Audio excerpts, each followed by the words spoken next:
সামনে রমজান আসতেছে না, রমজানে সাহারি খাওয়ার সময় ট্রাই করবেন, দোয়া কবুল করবে কে? ওই টাইমে দোয়া কবুল হয়। যার যা লাগে, আল্লাহ ব্যবসা মন্দা, আল্লাহ তুমি ব্যবসা লাভজনক হওয়ার তৌফিক দাও, আল্লাহ তুমি আমারে অনেকদিন ধরে সিঙ্গেল আছি, ডবল করে দাও, কবুল হয়ে যাবে। এই মেয়ে, এই দোয়া করা লাগবে না? মনে রাখবেন, নেককার স্ত্রী, নেককার সন্তান আল্লাহর কাছে চেয়ে নিতে হয়। নবীরা চেয়ে নিতেন, যুররিয়া সালেহা নবীরা চেয়ে নিতেন। আল্লাহ পাসপোর্ট দিয়ে রাখছি, জাপান যাব, আমেরিকা যাব, আল্লাহ ভিসাটা হয় না, আল্লাহ শেষ সাথে চান, কবুল করবে কে? তাহলে একটা টাইম পাইলাম, তাহাজ্জুদের টাইম, ঠিক কিনা?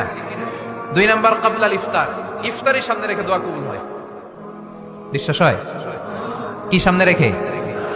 সামনে ইফতারি, বসে থাকি আমরা তৃষ্ণায় সারাটা দিন, ছাতি ফেটে যায়, আল্লাহ দেখে, দেখতে দেখতে আল্লাহর একটা সফট কর্নার তৈরি হয়। এটাই সুযোগ কাজে লাগানোর, ঠিক কিনা? মুমিন ঝোপ বোঝে কোপ মারে, সময় মতো কাজ করে, ঠিক কিনা? আল্লাহ তখন ফেরেশতাদেরকে